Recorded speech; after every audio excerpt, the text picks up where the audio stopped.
Oye País, buenas noches, Oye País, yo soy Rudy González, gracias por su compañía en esta hora, una vez por Colorvisión, para que comentemos y analicemos los temas noticiosos más trascendentes del país. El lío del Intran, de los semáforos inteligentes, ha derivado también ahora en una situación y en un escándalo relacionado con el tema de la seguridad nacional, de la inteligencia del país. Ya veremos. 10,000 haitianos por semana para ser repatriados, me lo encuentro mucho. Es una logística tremenda, tremenda. ¿Se podrá lograr esto?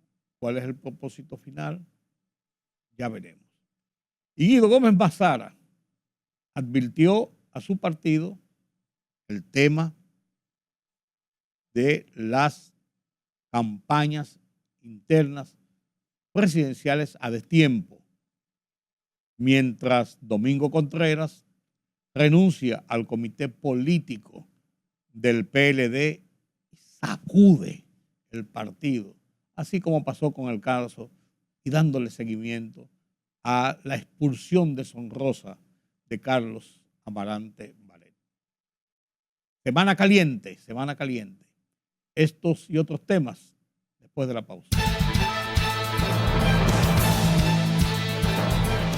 El director general de Migración, vicealmirante Luis Rafael Lee Ballester, anunció el inicio de un extenso operativo a gran escala organizado con la asistencia del Ejército, la Fuerza Aérea, Fuerza Tarea Conjunta Ciudad Tranquila, Ciutran, la Policía Nacional, el Comando Conjunto de las Fuerzas Armadas y la Procuraduría General de la República, para repatriar cuando menos 10,000 haitianos indocumentados por semana. De su lado, la ministra de Exteriores interina de Haití, Dominique Dupuy, consideró la medida como discriminatorias e insistió en que se respeten los derechos inalienables de cada niño, mujer y de conformidad con los tratados y acuerdos internacionales que regulan la materia. Será publicado este lunes el listado de los aspirantes a miembros de la Junta Central Electoral para el período 2024-2028. Julio Fulcar, presidente de la comisión especial que trabaja en la preselección de los aspirantes a miembros titulares de la Junta Central Electoral, dijo que hay 115 registrados, aunque uno fue descargado. De esos, 80 son hombres y 34 son mujeres. El Instituto Oncológico Dr. Heriberto Peter registró cifras récords de nuevos casos de cáncer de mama. En total, el Centro Especializado de Tratamientos de Patologías Oncológicas registró 795 nuevos casos en el año 2022, las cifras más recientes con las que cuenta de acuerdo a un comunicado. Es el mayor número de casos desde el inicio del registro de tumores en el año 1998, señaló la institución.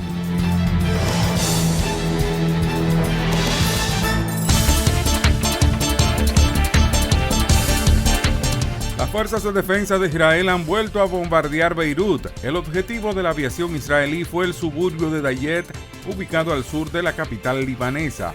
Según fuentes de seguridad citadas por Reuters, el nuevo ataque israelí fue de mayor alcance que el perpetrado la semana pasada, en el que fue asesinado el secretario general del grupo chiita libanés Hezbollah, Hassan Nasrallah.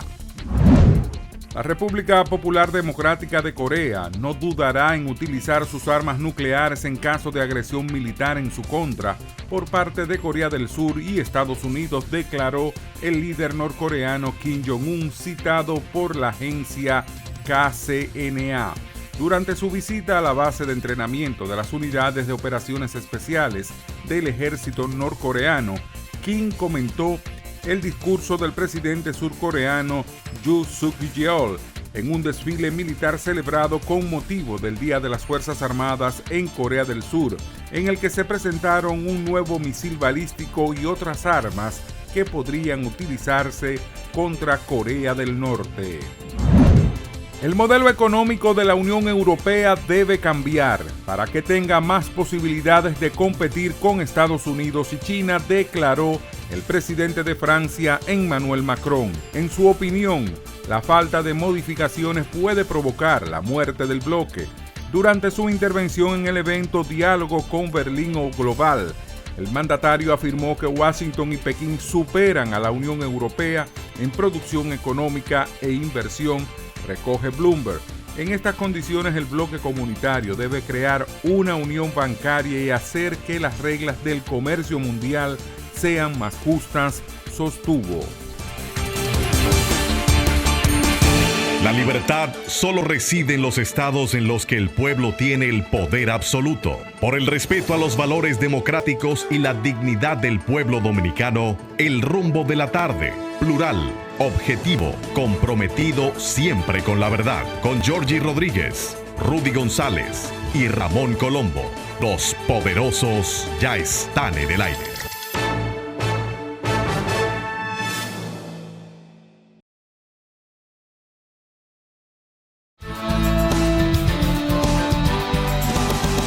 Lo que comenzó como un tema de investigación, de acusaciones, de denuncias, de investigación sobre un tema eventual de corrupción. Estoy hablando del caso de los semáforos inteligentes, el caso del Intran, el caso de Transcor Latam. Este caso que ocurrió el año pasado, a finales del año pasado, se destapó el contrato, el tema a mediados de año, la suspensión del contrato, las denuncias, todo esto. Comenzó como esto, estalló en una forma, dio un giro hace unas semanas cuando el sistema semafórico, o sea, los semáforos de la capital colapsaron.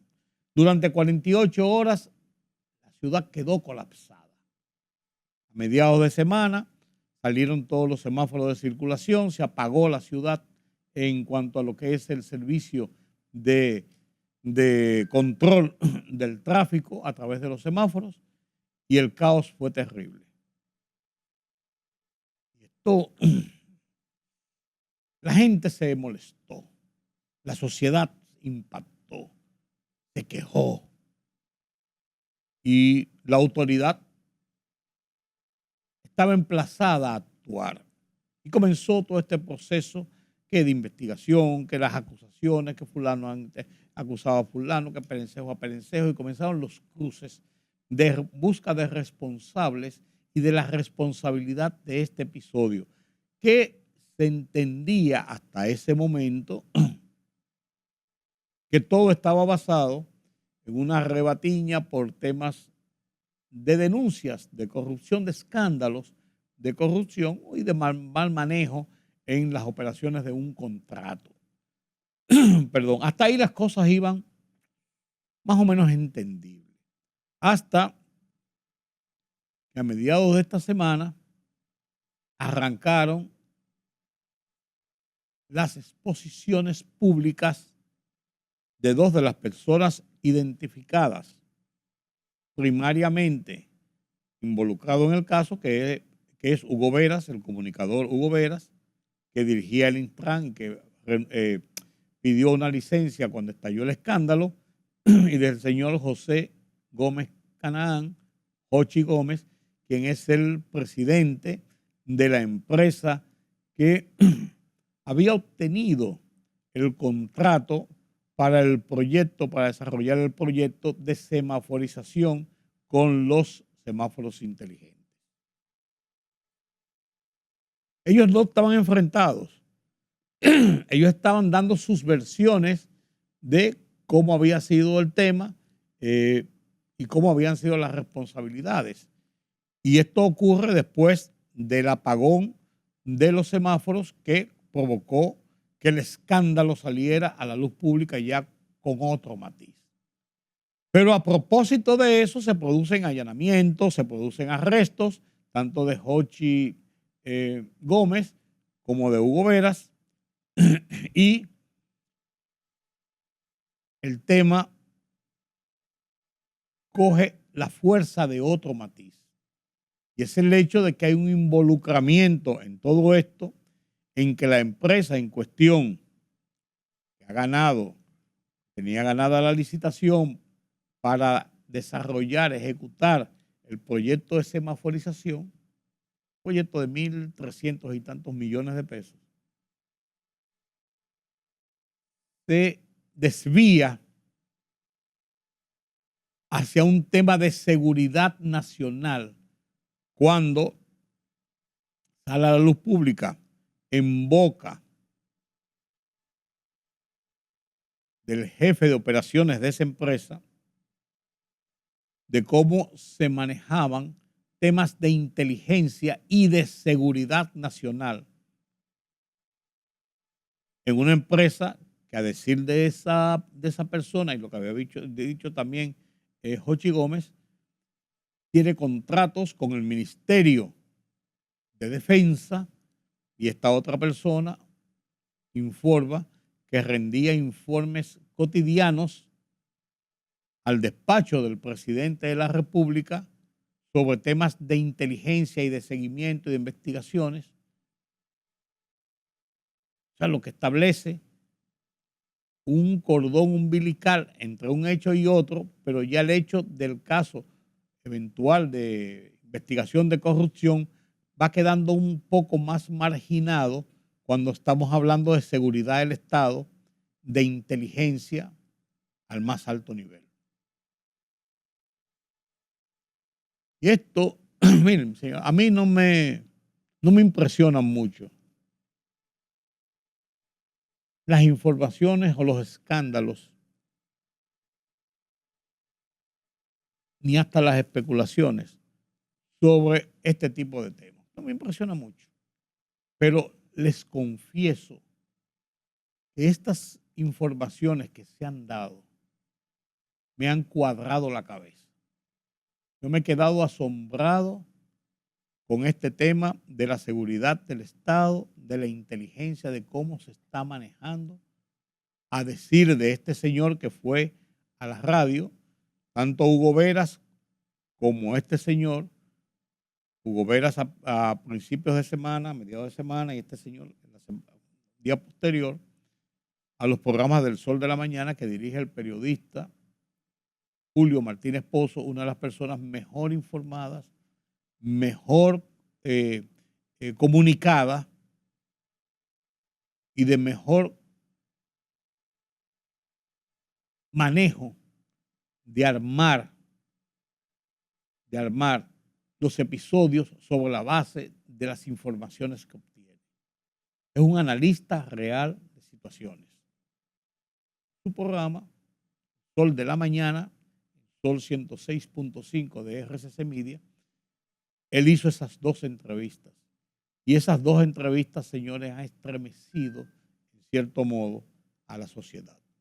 Y vuelvo y digo, el tema del lío, del conflicto, del contrato sobre los semáforos ha quedado relegado y marginado desde mi óptica con estas revelaciones, estas informaciones, estas explicaciones que ha dado este señor sobre el tema de la seguridad nacional y cómo se maneja.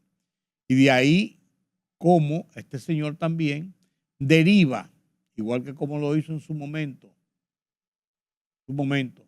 Jochi Gómez, de cómo se produjo el apagón semafórico, o cómo se habría producido el apagón semafórico de hace 3-4 semanas. Yo creo que la sociedad merece una explicación más acabada, más clara, más precisa, más realista, porque esto que se ha salido tiene hasta aviso de que parece como una novela, más entendible de esta situación del manejo de la seguridad del Estado, de la seguridad nacional, de la inteligencia nacional. El señor dice, decir una cosa, que ellos controlan todo el sistema de seguridad visual con los drones y cámaras en la frontera. Y revela que le ha llamado al jefe del ejército y al jefe de de la seguridad en la frontera para decirle que por qué razón está la frontera abierta a las 12 de la noche. Y que le dijeron, no, pues eso es así todos los días, está abierta, amanece abierta.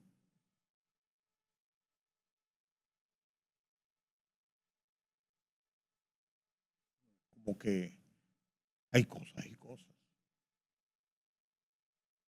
El señor dijo que le manda un informe todos los días al jefe del Estado, al despacho del presidente de la República, sobre asuntos de la inteligencia nacional. No entiende que hay un Departamento de Inteligencia Nacional de Seguridad del Estado, se llama Dirección Nacional de Inteligencia, DNI, que los organismos militares tienen estructuras de inteligencia, que la Policía Nacional tiene estructuras de inteligencia y de investigación. Total outsider desde fuera. ¿Por qué? En esos niveles de seguridad. ¿Por qué? Yo creo que merecemos una explicación mayor. Vuelvo y digo, me ha cuadrado la cabeza. Y yo creo que este tema es sensible, sensitivo y que se debe explicar de manera que satisfaga no la curiosidad, no el morbo, sino las expectativas que tiene la gente de cómo se maneja este tema tan sensible para la estabilidad del país. 10.000 extranjeros, haitianos en este caso, deportados semanalmente, como mucha gente. Pero eso ha sido informado por el presidente de la República y el alto mando militar. Hay una decisión y hay la estructuración de un plan, de un programa para llevar a cabo esta situación y provocar deportaciones masivas de extranjeros como una forma de controlar lo que ha sido en los últimos tiempos, en los últimos años, el auge de indocumentados haitianos principalmente en territorio dominicano. Lo que esto significa para la economía nacional, lo que esto significa para la estabilidad y las exigencias y demandas de nacionalidad y hasta de soberanía en el caso de los haitianos. El plan se anunció a grosso modo, puntos del plan, pero hay que esperar a ver su ejecución y cómo se va desarrollando esto. Mientras tanto, Domingo Contreras renunció del comité político del PLD, sacude y estremece el PLD en una situación incómoda al partido, y Guido Gómez Mazara envía una carta al presidente de su partido, el PRM, advirtiéndole de las consecuencias y de hasta los peligros, podría decirse, que encierra las campañas de proyectos presidenciales a destiempo en un periodo de gobierno que apenas tiene un mes y pico de haber comenzado. Ambos temas para reflexionar en todo lo que es la situación de la política nacional. Yo creo que de aquí a la semana que viene tendremos tiempo para analizar estos temas. Permítame la palabra. La libertad solo reside en los estados en los que el pueblo tiene el poder absoluto. Por el respeto a los valores democráticos y la dignidad del pueblo dominicano, El Rumbo de la Tarde, plural, objetivo, comprometido siempre con la verdad. Con Georgie Rodríguez, Rudy González y Ramón Colombo. Los poderosos ya están en el aire.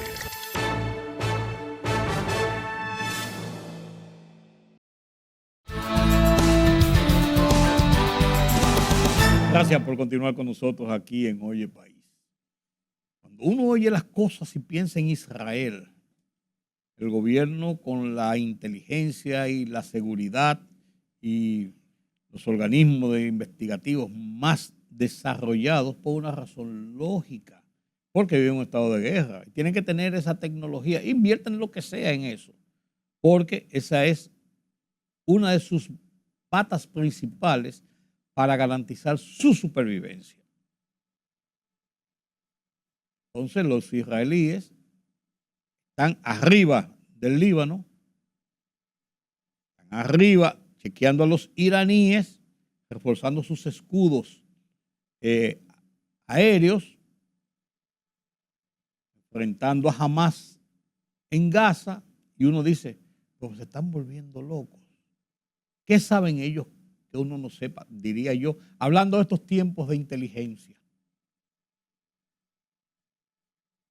Usted que conoce de mondongo, desembrólleme esta tripa, don Julián Roa. Buenas noches. Buenas noches, don Rudy. Bueno, muy complicado. Complicada. La situación difícil, Sí. sumamente complicado. ¿A dónde va a llegar esto que está pasando en el Medio Oriente? Bueno, Tú decías la última vez que estuvimos aquí. que es una especie de déjà vu. Sí. Recuerden en el año 67, la famosa guerra de los 6 días, ¿no verdad? Claro. 4 países árabes atacaron a Israel. Egipto, con Gamal Abdel Nasser, ¿te recuerdas? Sí. Era el líder del mundo musulmán en ese entonces. Medio Oriente. El rey Hussein, que era un hombre joven, y el viejo Jafé el-Assad, que era de Siria. De Siria. Y por supuesto Jordania y el Líbano. La verdad es que eso fue en la guerra del 67. Yo tuve la oportunidad de ver rumbo a Jerusalén los tanques. Todavía Israel ha dejado los tanques con los cuales se intentó tomar Jerusalén. Y la verdad es que fue una victoria para Israel. Y eso cambió la conformación demográfica de la zona de Israel o de Palestina. ¿Por qué? Recuerda que Israel hace su declaración de independencia en 1948 con La Declaración de David Naciones Ben Gurión. Unidas. Sí. Y Golda Meir, con la y Golda Meir, con la sí, Declaración de Naciones Unidas. claro, a partir de la declaración del 47. Sí. Y la salida de las fuerzas británicas que estaban todavía ahí. Que estaban, por supuesto, en Israel y en el Líbano, en Israel y en Palestina. Y, por supuesto, con eso se produce toda esa inadversión del mundo árabe, que entendía que era un abuso, tierras que los palestinos habían ocupado, que estaban ocupando en los últimos 100 años, una historia anterior a esa, no era justo que se establecieran 2 estados ahí. La consecuencia fue que Israel pudo establecer su estado, sin embargo, la autoridad palestina entendía que no solamente no aceptaba el Estado de Israel, sino que ya ellos eran un Estado. Pero se quedaron fuera. Correctamente. Pero eso produjo un éxodo enorme. Por eso hablo del cambio de la demografía. La mayoría de los palestinos terminaron en campos de refugiados en Jordania y sobre todo en el Líbano. Y en Egipto en menor escala. Por lo tanto, la población en Israel no fue tan desequilibrada como lo era inicialmente. Y por supuesto, luego Israel no permitió el regreso de esos que habían salido hacia el exilio. Siempre estuvo en la discusión el permitir el regreso a casa, como yo le llamaba. Después de esa guerra del 67, tenemos la guerra del 73. De nuevo, el Yom Kippur, en el cual también Israel sale victorioso. Y eso cambia, por supuesto, toda la composición de Israel crece, si usted puede decirlo en esas palabras. Toma la parte del Sinaí para Egipto, le toma una parte del Sinaí a Egipto, toma toda Jerusalén y la Cisjordania, y en el norte toma la altura de Golán. Significa que hubo que llegar a acuerdos para la devolución de esos terrenos. Y esos acuerdos se llegan en el año 85 con Camp David. Y entonces Israel se compromete a entregar esos territorios a esos países. Entrega el Sinaí perfectamente y se queda con la parte de Cisjordania y la altura de Golán, que para Israel era prácticamente un tema de seguridad nacional. Sí, un punto estratégico. Correctamente. Significa que ese conflicto viene existiendo desde ese entonces. Aún con los acuerdos de Camp David se buscaba que un reconocimiento de los 2 estados. Ya del Estado judío por parte de la Autoridad Nacional Palestina como de la conformación del Estado palestino, cosa que no logró hacerse en virtud de que hubo la muerte, usted recuerda los atentados a la muerte de Anwar el-Sadat, que fue el sustituto de Gamal Abdel Nasser en Egipto, y por supuesto hubo la muerte de Isaac Rabin, que fue el primer ministro judío que firmó en Camp David. En pocas palabras, todo volvió a descontrolarse. Vinieron los acuerdos de Oslo, la hoja de ruta de Oslo, y en esa hoja de ruta de Oslo, Israel, en cierto modo, comenzó a desmontar algunos de los territorios. El caso de la Cisjordania la colocó en manos de la Autoridad Nacional Palestina. Y igual en Gaza. Por eso aparecen ya 2 territorios palestinos con una autoridad tutelada por Israel y con gobiernos autónomos. Correcto. Por supuesto que viene una división dentro de la propia autoridad palestina con la muerte de Yasser Arafat. Se divide en 2, hay 2 interpretaciones de los acuerdos de Oslo, y entonces en el año 2006, 2007 aproximadamente, surge una autoridad independiente de Al-Fatah, que es el grupo Hamas, que es el grupo más beligerante, que vuelve a la posición anterior, la posición original palestina, de entender que Israel no debe existir en ese territorio, que hay que desaparecer el Estado de Israel. Entonces en ese terreno entran los grupos beligerantes terroristas, claro, en acción. Al-Fatah en cierto modo se queda con una posición más neutra y un gobierno de Mahmoud Abbas, pero en el caso de Hamas crea una especie de células. Estaban las brigadas militares de Al-Qassam, el brazo armado, y por supuesto la parte política que es Hamas, con un primer ministro que es Ismail Haniyeh, que fue el primer ministro de Al-Fatah, que declaró, pero independiza totalmente Gaza del poder de Cisjordania. Y por supuesto eso le permite a Israel seguir creciendo, aunque se desmontaron algunos campos, algunos asentamientos judíos y se prohibieron otros. La verdad que los judíos fueron penetrando el territorio, sobre todo de la Cisjordania, de Hebrón, de todos esos territorios cercanos a Jerusalén. Viendo este recuento que tú haces para llegar a uno entender de dónde viene esto, que esto no fue un problema que le dio un pecozón a uno ayer, sino que eso viene caminando. Podríamos decir que lo que estamos asistiendo en el día de hoy es un episodio más. Totalmente. Que eso no es una cosa que puede ya romper definitivamente todo ese equilibrio guerrerista y belicista y hasta humano que existe en esa zona. ¿Dónde viene el punto de inflexión? Israel consigue con el joven, el jeque saudí, que es un hombre de menos de 40 años, que ha sucedido al abuelo. El abuelo todavía está vivo, pero él es el rey, el sucesor. Se acercó mucho al Estado judío. De hecho, hubieron conversaciones ya para el establecimiento de embajada en ambos países. Que Arabia Saudita reconozca el Estado de Israel sería el mayor éxito para Israel, porque al fin y al cabo es el líder del mundo árabe. Recuerde que los árabes tienen 2 interpretaciones del Islam. Hay una interpretación chiita, del Shia-Ali, ¿verdad?, que es más radical, es más, tiene mucho que ver con el pueblo en sí. Y hay una interpretación del sunismo o de la sunna, de la tradición, de la costumbre, que tiene que ver con la jerarquía del poder. Por eso la religión sunita tiene los califatos, a diferencia del imanato del chiismo. El establecimiento de relaciones con Arabia Saudita sería aislar prácticamente a los grupos que están apoyados por Irán, que es eminentemente chiita. Estamos hablando de Hamas, estamos hablando de Hezbollah. Es un tema de que la discusión no solamente se ve a nivel diplomático, sino que se pasa a la parte militar. Hay un actor importante que es Qatar. Qatar es una especie de enfant terrible, de niño malcriado, en el sentido de que aunque forma parte de los Emiratos Árabes, tiene una cercanía, tiene una propensión al chiismo. De hecho, él y Yemen son los enclaves chiitas en esa zona. Es el contrapeso de Arabia Saudita. Pero en menor grado, pareciera jugar un papel como más de equilibrio.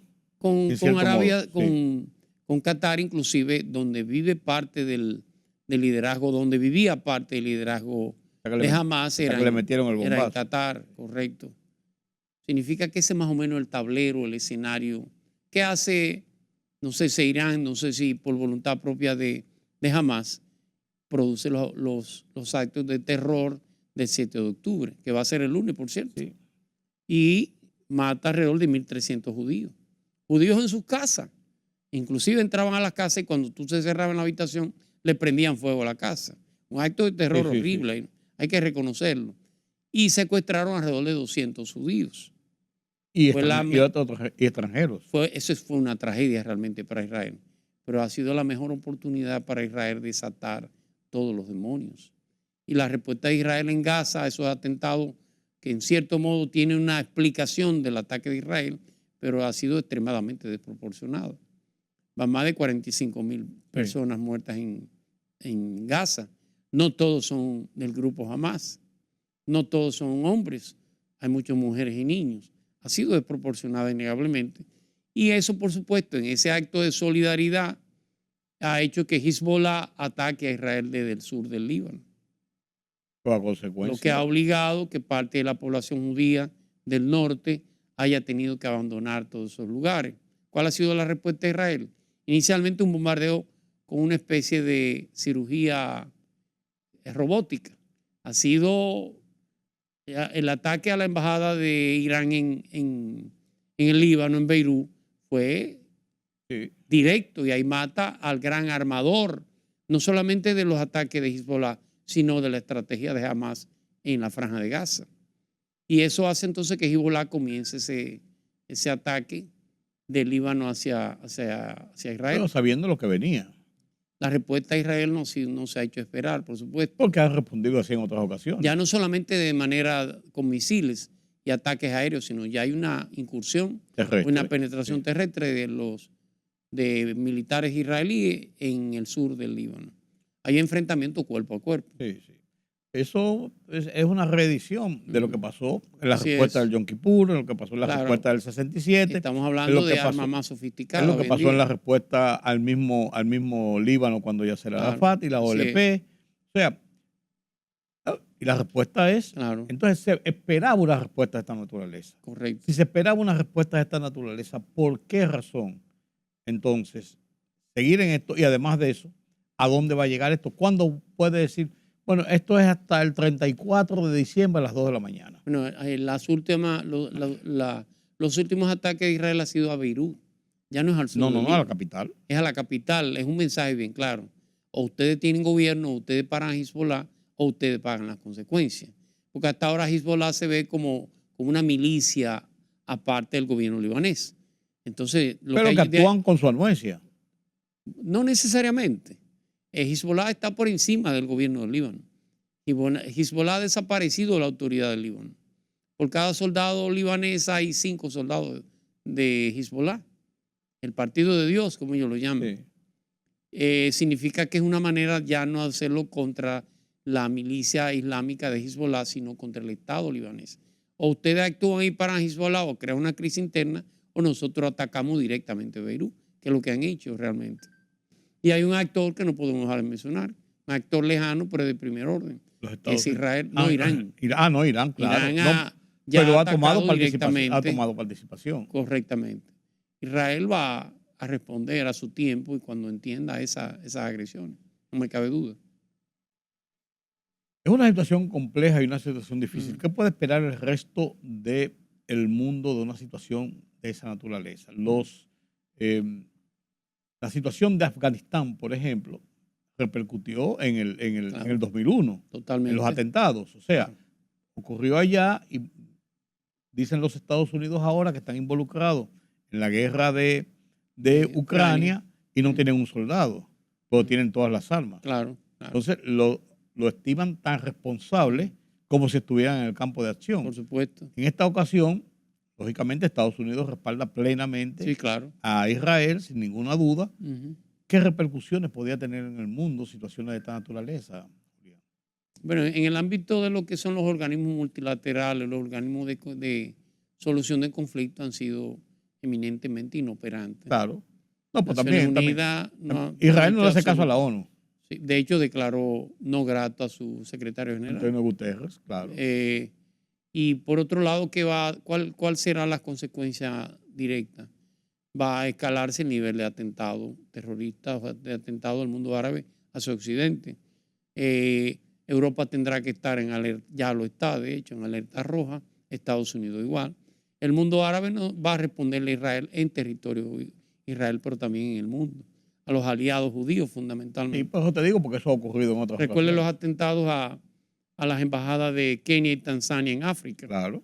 Tenía que ver fundamentalmente con esa idea del Islam y sobre todo de, como ellos lo llaman, esa lucha contra los infieles. Claro, y no, y los atentados. Esa yihad islámica. Los atentados en Francia, en Inglaterra, Sí, en por varios supuesto. países, claro. Y claro, en Estados Unidos. Es una confrontación de dos civilizaciones, fundamentalmente. Usted dirá que tiene que ver Arabia Saudita. En muchos de los atentados es el gran financiador, Sí. sobre todo Qatar. Igual, eso te iba a decir, Qatar principalmente. Recuerde que parte de no de los pilotos, pero sí de los que estuvieron involucrados en el 11 de septiembre eran cataríes. Qatarí es pobre. Pero realmente se le contrataba. Pero era. Sí, sí, sí. Julián, los Estados Unidos se acerca cada vez más a sus elecciones. Así es. Como que parece que están bastante parejos. Ha ido subiendo la simpatía de Kamala Harris. Y ha ido subiendo en los estados que hasta ahora no han estado más sólidos para el candidato Trump. Las cosas no están como estaban con Biden. Todavía Trump sigue teniendo fortaleza en estados decisivos. Estados Unidos tiene 7 estados que van a decidir las elecciones. Trump tiene 5 de ellos. De una manera u otra tiene que producirse algún tipo de error de Trump o de avanzada de Kamala Harris, para cambiar esos estados.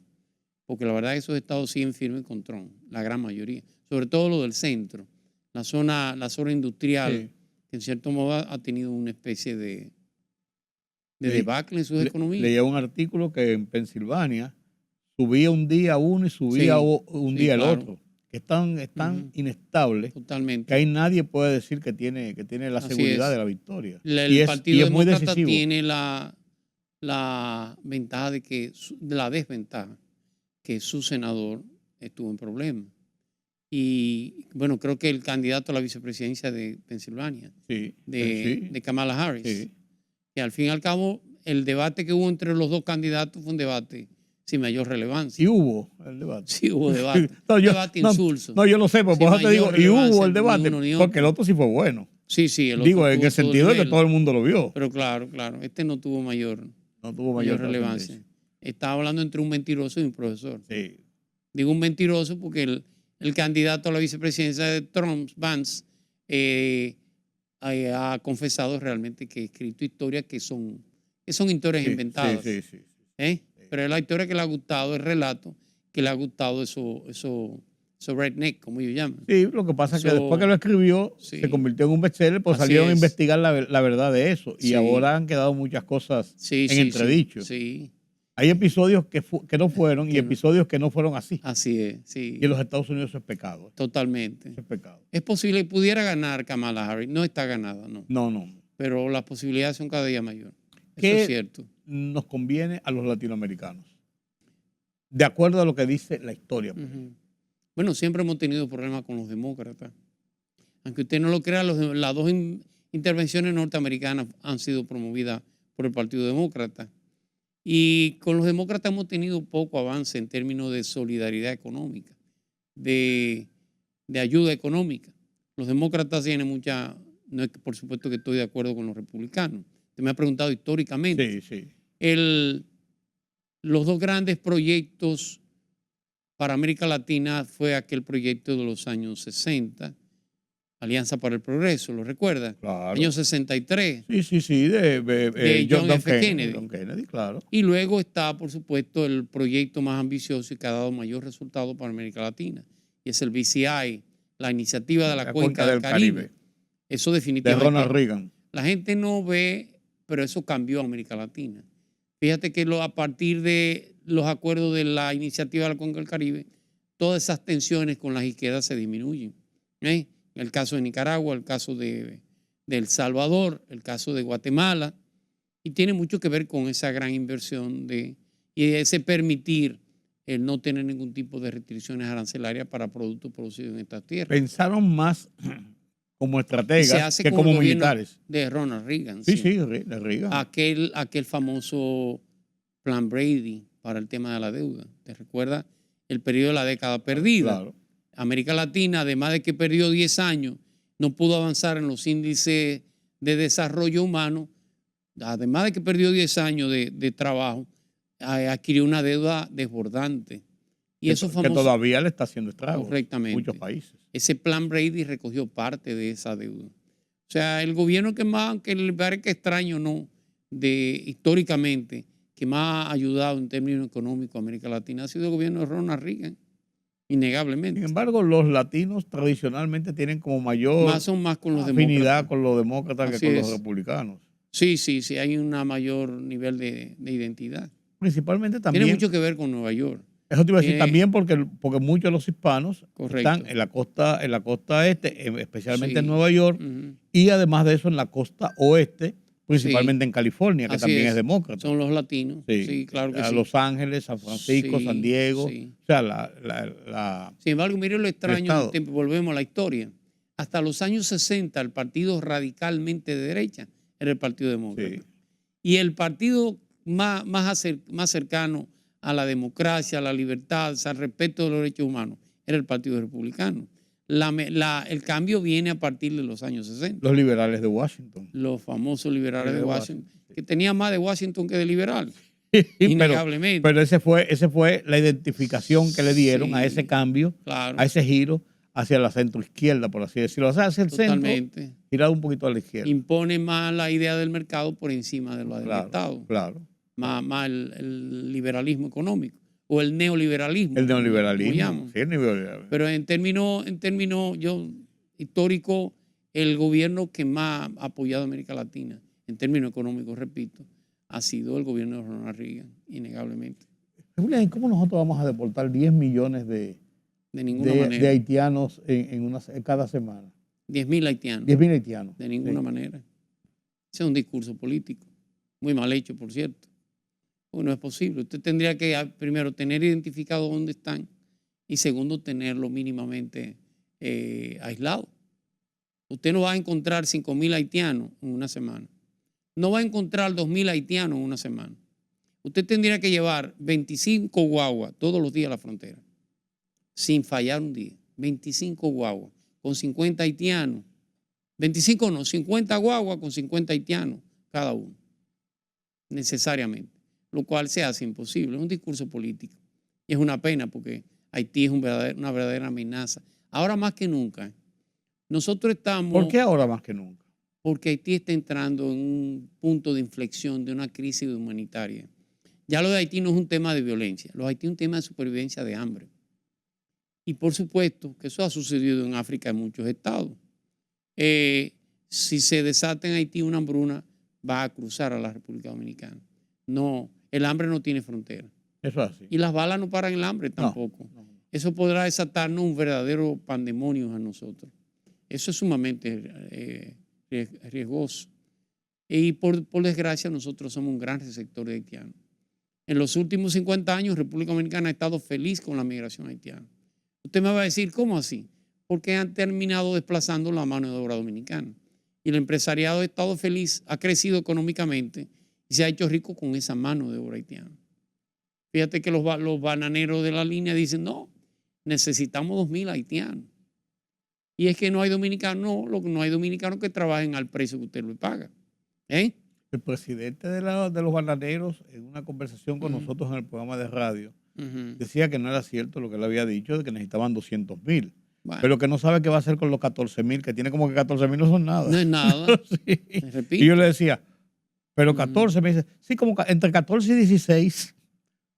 Decía, pero ese es un sector que es una especie de enclave, porque banana nada más se produce en Montecristi.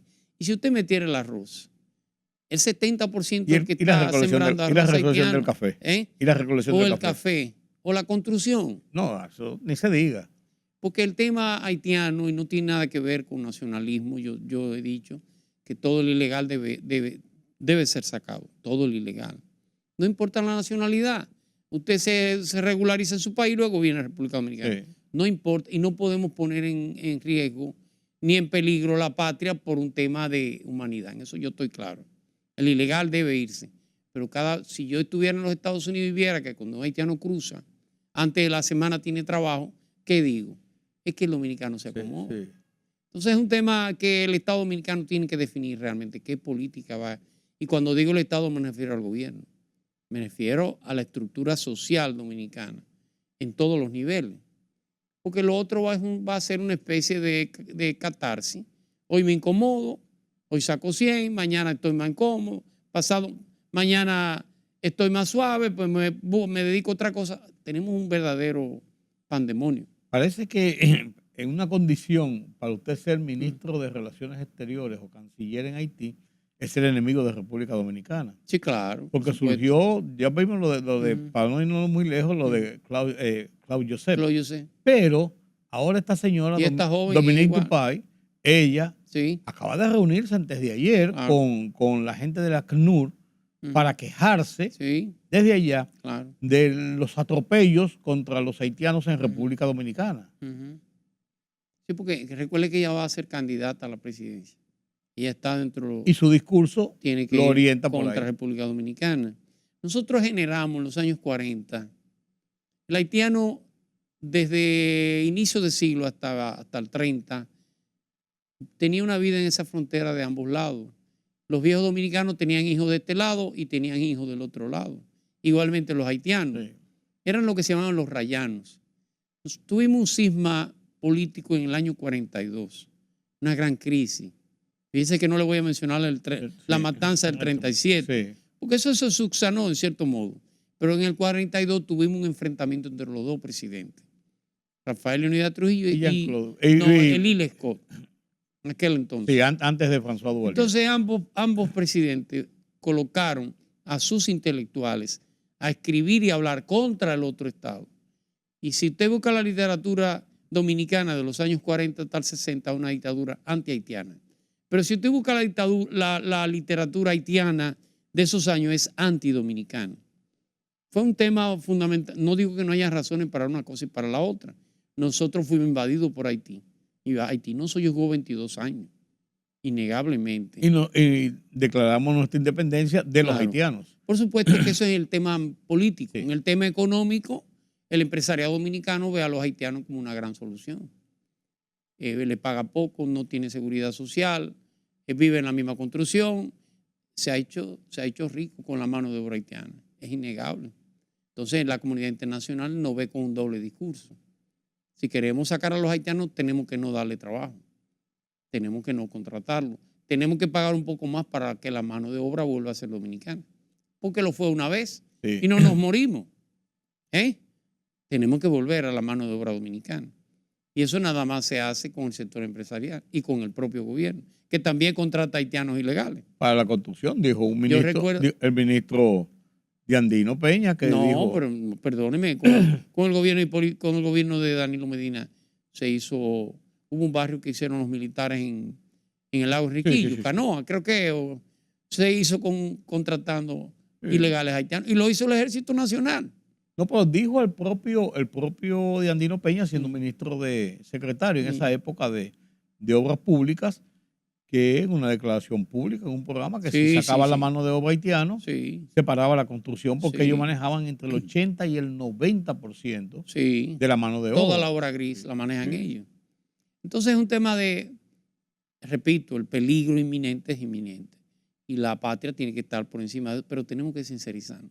Yo le dije a un amigo suyo una vez que es muy nacionalista, le dije, pero tú eres empresario, tú eres el que lo contrata. Pues no soy yo que lo traigo, Claro, eres tú que claro, lo traes. claro. Entonces no te me pongas la ropa de la patria, Sí. que no te sirve. Sí. El Estado Dominicano tiene que definir una política hacia Haití y en el menor tiempo posible. Lo que pasa es que ya, con la situación que hay es muy complicada.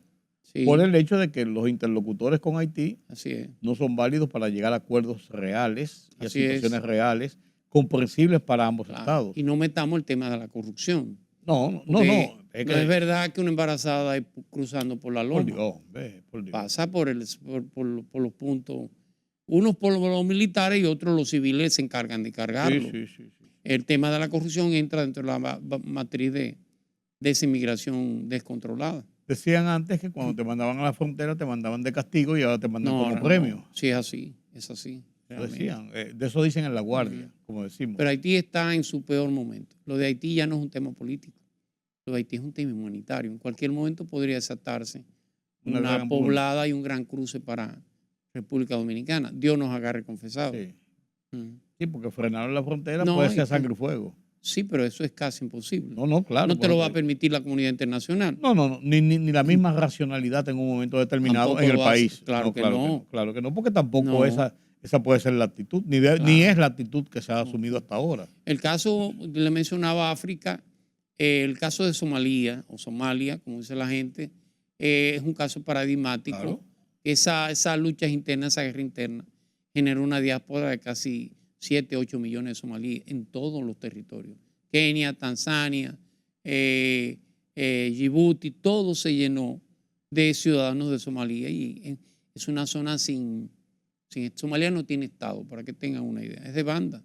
Pero eso puede pasar en Haití también, perfectamente. Ya ha estado a las puertas de ellos. Está a las puertas de eso. Así mismo. La comunidad internacional ha sido extremadamente incapaz de resolver ese problema.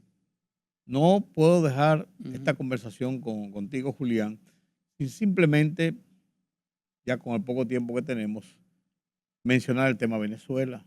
Yo creo que el tiempo se ha encargado de ayudar la posición del madurismo y el chavismo. Todavía no estoy tan seguro. De hecho, el día de ayer, el Centro Carter, que es un centro con mucho prestigio, hay que decirlo, es un observador electoral en todo el hemisferio y en todo el mundo, por lo menos en el hemisferio. El Centro Carter emitió un informe al Consejo Permanente de la OEA, en el cual indica que González Urrutia ganó con un 67% y llevó las actas, mostró las actas de que realmente hubo un fraude. Más que un fraude, hubo un arrebato del poder. Un arrebato del poder. No estoy tan seguro de que todavía eso vaya a terminar así, ¿no? Aunque la salida de González Urrutia, que es innegable por un tema hasta de su edad, no era para enfrentar ese tipo de presión interna. Pero debilita el movimiento de oposición. Innegablemente, pero Venezuela va a pasar las noches más negras que ha tenido hasta ahora. ¿Todavía más de lo que ha pasado? Sí, más de lo que ha tenido, por supuesto que sí. Bueno, no miren para Venezuela. Dios nos coja confesado. Pobres hermanos venezolanos. Así es. Gracias, don Julián. Gracias a usted. Tenemos conversatorio más adelante y dejamos siempre las puertas abiertas. Usted no me dejó hablar de mi libro. Perdón. Déjeme mostrarle. No, perdón. Sí, una de las cosas por la invitación. Pongo aquí? Claro. Prétemelo para acá, que yo se lo pongo aquí, ahí a Rodolfo. Sí. Permítame invitarlo a usted y al público en general a la puesta en circulación de mi libro Tratado de Derecho Municipal Dominicano, la segunda edición. Uno hace las cosas y tú dices, ¿cómo te salió? Ahí. La verdad que me siento orgulloso de ese trabajo que se hizo. Creo que va a sumar a la bibliografía dominicana y a la doctrina legal del país. Le pido a la gente que lo ¿Qué te motivó a escribir este libro? Usted sabe que yo he estado ligado al ámbito municipal. Yo lo sé, pero escribirlo es un tratado, sí. El ámbito municipal se maneja en el país más de oído, como hacen los músicos, que de legislación y mucho menos de doctrina. Creo, y perdónenme el creo y la inmodestia, eso me han dicho los jueces, que es el primer libro que se hace de derecho municipal de manera seria y con fundamento. Ahí yo me tomé el tiempo y ahí están analizadas todas las sentencias del Tribunal Constitucional desde el 2010 hasta la fecha, analizada en cada uno de los temas. Eso llena un vacío en la municipalidad que creo que puedo contribuir en eso. ¿Cuándo lo pones en circulación? El jueves 17 de octubre, en 2 semanas, sí. Si Dios quiere. ¿A dónde? En los salones de la Liga Municipal Dominicana. Claro, lógicamente. En el salón, sí, claro, un tema institucional. Sí. En el salón Pedro Reynoso de la Liga Municipal Dominicana a las 10:30 de la mañana. Sí. No hay excusas. No hay excusa. Le digo a los amigos vaya y cómprelo. No me Claro. pida que se lo regalen. Claro. Vaya y cómprelo. No, tú Quiera. le vas a regalar tu firma para Ah, sí, autografiarse. sí, claro. Sí, A todo sí. le regalo mi firma. Y si usted va con el libro y mi firma y paga el cine, lo dejan entrar gratis al cine. Sí, lo que pasa es que acuérdense que este libro, Sí. señores, es un tomo y tiene 812 páginas. El prólogo de don Milton Ray Guevara. Nada Ya más, usted sabrá eso te iba a decir, nada uno más de y los nada menos. paradigmas del país. El otro prólogo de Eduardo Jorge Jorge Prats. Prat. El comentario del juez de la Suprema Corte, Rafael Vázquez Goico, y el comentario del jurista Olivo Rodríguez Huerta. O sea que, Con esos puntos de partida, cuando tú Sí. lees la contratapa, así tienes es. suficiente para motivarte Yo y creo tener que esta sí. obra. O sea que 17 de octubre, jueves 17 de octubre, Liga Municipal Dominicana. 10:30 de la mañana. Enhorabuena, Julián. Gracias a usted. Gracias a ustedes por acompañarme en este conversatorio con Julián Roa, municipalista, político. No hablamos de política interna, ya tenemos tiempo de hablar de política interna, porque a mí me apasiona conversar con Julián sobre el tema de política internacional, por dos razones. Una de ellas porque él conoce el tema, no habla por hablar, no se embotella una frase o tiene un concepto y lo elabora y lo elabora y lo repite, sino que él sabe de lo que está hablando, primero. Y segundo, porque su forma de explicarlo, siempre poniendo la historia por delante, que es la base para saber por qué llegamos a este punto y por qué estamos hoy en tal o cual situación, para mí tiene un gran valor para conocer la realidad de los hechos. Muchas Y gracias, eso Rudy. te reconozco muy bien, esa facilidad, esa virtud que tú tienes Gracias. de poder interpretar con mucho más certeza y con mucho más fortaleza los episodios del momento, viendo el curso de la historia. Gracias. Gracias a ustedes por acompañarme. Yo soy Rudy González. Mañana tenemos una cita nueva vez aquí mismo. Tengan un buen resto de la noche y un buen día mañana. Ya no.